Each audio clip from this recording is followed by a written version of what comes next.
Hi, this is Dimitri Bilgir, author of Gateways to God, Remove Your Roadblocks and Live His Love. And today I'd like to give you some tips on how to handle anger the Christian way. Now sometimes we all get angry, but as Christians, anger represents a special challenge because we're told in Ephesians 4:31 to get rid of all bitterness, rage, and anger, brawling and slandering, along with every form of malice. Wow, okay, that's a tall order. So how do we do that? Well, first let's talk about how many Christians try to do that. That doesn't work. And that's by repressing your anger and pretending that it isn't there. Something happens, you start to feel angry, you say, all right, I'm going to push it down. I'm going to pretend I don't feel that way. I'm going to act as if I'm not angry. And the problem with that is the Bible doesn't tell us get good at pretending to not be angry while you're seething on the inside. It actually says to get rid of it. And we've all known Christians who, while they maybe act, they're all smiles on the outside, you can tell they're balls of anger on the inside. Their fists are clenched and their teeth are clenched and they're ready to go at somebody, but they're smiling because they know they should get rid of all anger. That's not what we're told to do. So if simply repressing our anger and bringing our willpower to bear on the problem isn't the answer, then what is? Well, I think the very next verse actually gives us guidance. Ephesians 4:32 says, be kind to one another, tender-hearted, forgiving one another as God in Christ forgave you. So, kind, tender-hearted, and forgiving. Now, I'm going to put to you the following. If you don't have kindness, tenderheartedness, and forgivingness for yourself, it's going to be very difficult to give it to other people.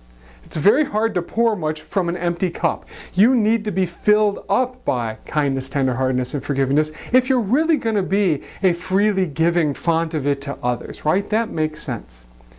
But that brings us to a problem, which is how are we don't want to just say, okay, you're angry, self, do whatever you want to do. Yell at people and break things and scream or do whatever because I'm kind, tenderhearted, and forgiving to you. We don't want to do that. So what is the answer? Well, I think it really helps to understand that there are two aspects of being angry. The first aspect of being angry is the angry actions you want to take. The impulses to yell, to throw things, to get revenge on people, to say things that you'll regret, right? The first part, it's that impulse to take angry actions. But there's another part too. And that's the part of you that feels so backed into a corner and so upset that you feel like you don't have any choice but to take those angry actions. And what you can do is you can actually bring kindness and forgivingness and tenderheartedness to the part of you that feels backed into a corner and upset. Here's what I suggest you do. Step one, if you're angry, take a stand against angry actions. Say to yourself, okay, I'm not going to take those angry actions.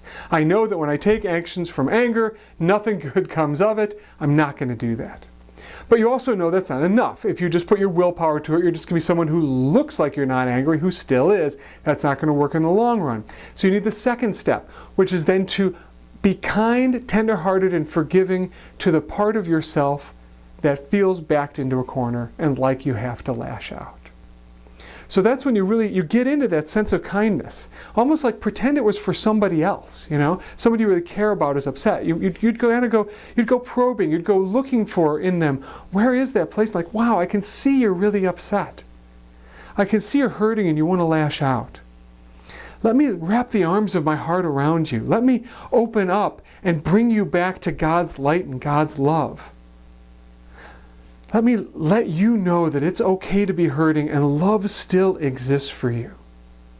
And let yourself experience being filled up by love that still exists for you, even when you feel backed into a corner like that. You might even ask of that love, is it true that I have no choice but to lash out? And the love will probably tell you, no, it's not true. You may not know what the other choices are now, but you can be in love no matter how angry you may feel right now. It's sometimes said that the way to peace is peace.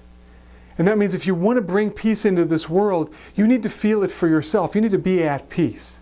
If you're angry and upset, you need to bring love to the party that's angry and upset so it can become at peace.